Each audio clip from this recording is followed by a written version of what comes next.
الحمدللہ رب العالمین والعاقبۃ للمتقین والصلاۃ والسلام علی سید الانبیاء وخاتم المرسلین اما بعد فاعوذ باللہ من الشیطان الرجیم بسم اللہ الرحمن الرحیم قال اللہ تبارک و تعالی فی القرآن المجید والفرقان الحمید یا ایہا الذین آمنوا لا تأکلوا اموالکم بینکم بالباطل صدق اللہ مولانا العلی العظیم۔ احباب احتشام، آج ایک نئی ویڈیو میں آپ کو خوش آمدید کہتے ہیں۔ آج کی ویڈیو میں ہم حرام کمائی کے بارے میں بات کریں گے۔ ناظرین محترم، آج ہم میں سے ہر شخص اس بات کی فکر میں لگا ہوا ہے کہ اس کے پاس مال آنا چاہیے، اس کے پاس دولت آنی چاہیے۔ ہر شخص کی یہ کوشش ہوتی ہے کہ میرے پاس کہیں نہ کہیں سے دولت آ جائے، میں راتوں رات کروڑ پتی بن جاؤں۔ اب اس کے لیے چاہے وہ جائز طریقے سے آئے یا ناجائز طریقے سے آئے، کوئی بھی شخص اس بات کی الا ماشاءاللہ آج کل فکر نہیں کر رہا۔ حالانکہ حرام مال کمانا اور کھانا اللہ رب العزت کی بارگاہ میں بھی ناپسندیدہ ہے، اور حضور نبی کریم صلی اللہ تعالیٰ علیہ وآلہ وبارک وسلم پیارے آقا علیہ الصلوۃ والسلام نے احادیث مبارکہ میں بھی اس کے بارے میں سخت وعید بیان فرمائی ہے۔ قرآن مجید برہان رشید میں اللہ تعالیٰ نے ارشاد فرمایا، یا ایھا الذین آمنوا لا تأکلوا اموالکم بینکم بالباطل۔ فرمایا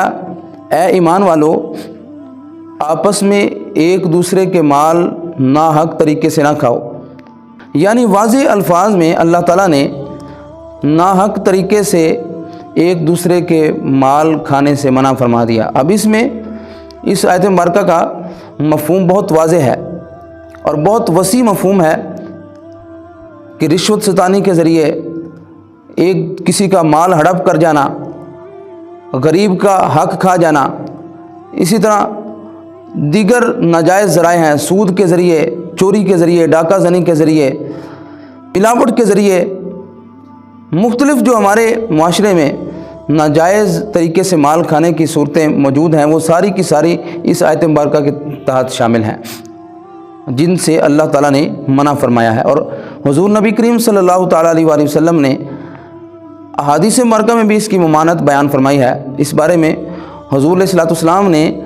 مختلف احادیث مبارکہ میں وعیدیں بیان فرمائی ہیں۔ حضرت سیدنا عبداللہ بن مسعود رضی اللہ تعالیٰ عنہما آپ بیان فرماتے ہیں کہ نبی کریم صلی اللہ تعالیٰ علیہ وآلہ وسلم نے ارشاد فرمایا جو شخص حرام مال کماتا ہے تو فرمایا کہ اگر اس میں سے صدقہ کرتا ہے تو وہ صدقہ اللہ کی بارگاہ میں قبول نہیں ہوتا، اگر اس میں سے خرچ کرتا ہے تو وہ خرچ اس میں برکت نہیں ہوتی، اور اگر اپنے پیچھے حرام مال کمایا ہوا چھوڑ کر مر جاتا ہے تو یہ فرمایا اس کے جہنم میں جانے کا ذریعہ بن جائے گا۔ اور آگے سے حدیث مبارکہ میں حضور علیہ الصلوۃ والسلام نے فرمایا اللہ تعالیٰ برائی کو برائی سے نہیں مٹاتا، بلکہ اللہ تعالیٰ فرمایا کہ نیکی کو کے ذریعے برائی کو مٹاتا ہے، اور فرمایا کہ بے شک خبیث چیز جو ہے وہ خبیث کو نہیں مٹاتی۔ اور دوسری حدیث مبارکہ حضرت سیدنا ابو بکر صدیق تاجدار صداقت سیدنا ابو بکر صدیق رضی اللہ تعالیٰ عنہ آپ بیان فرماتے ہیں کہ پیارے آقا علیہ الصلوۃ والسلام نے ارشاد فرمایا کہ جو جسم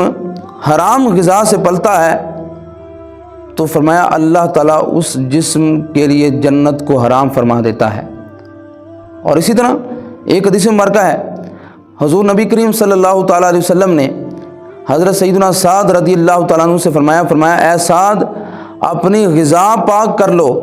تو فرمایا تم مستجاب الدعوات بن جاؤ گے۔ اور آگے فرمایا والذی نفسی بیدہ، فرمایا اس ذات کی قسم ہے جس کے قبضہ قدرت میں مجھ محمد صلی اللہ تعالیٰ علیہ وسلم کی جان ہے، فرمایا کوئی بندہ جب حرام کا لقمہ اپنے پیٹ میں ڈالتا ہے تو اللہ تعالیٰ 40 دن کے عمل اس کے وہ قبول نہیں فرماتا، اور فرمایا کہ جو جسم حرام غذا سے پلتا ہے اس کے لیے فرمایا آگ ہی زیادہ بہتر ہے۔ اور اسی طرح ایک حدیث مبارکہ ہے، حضرت سیدنا ابو ہریرہ رضی اللہ تعالیٰ عنہ آپ روایت فرماتے ہیں، فرمایا کہ نبی کریم صلی اللہ تعالیٰ علیہ وآلہ وسلم نے اس شخص کا ذکر کیا جو بہت لمبا سفر کرتا ہے فرمایا اس کے بال جو ہیں وہ پراگندہ ہوتے ہیں، اس کا جسم غبار آلود ہوتا ہے، یعنی سفر کے آثار اس شخص پر نمایاں ہوتے ہیں۔ اب اس سفر کے دوران فرمایا وہ ہاتھ اٹھا کر یا رب یا رب یا رب پکار رہا ہوتا ہے،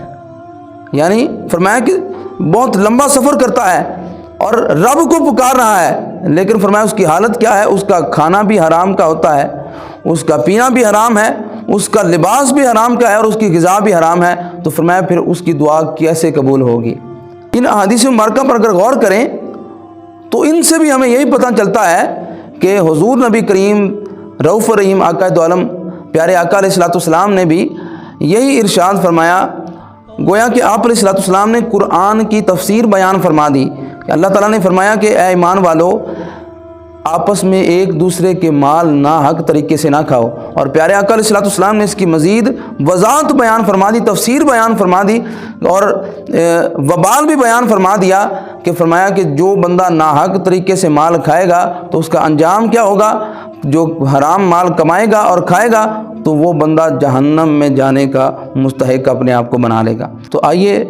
دوستان ذی احتشام، قرآن پاک اور حضور نبی کریم صلی اللہ تعالیٰ علیہ وسلم کے فرامین پر عمل کرتے ہوئے آج ہی میں اور آپ ہم سب تہیہ کریں کہ آج کے بعد انشاءاللہ تعالیٰ اپنی کمائی میں حلال اور حرام کی تمیز کریں گے،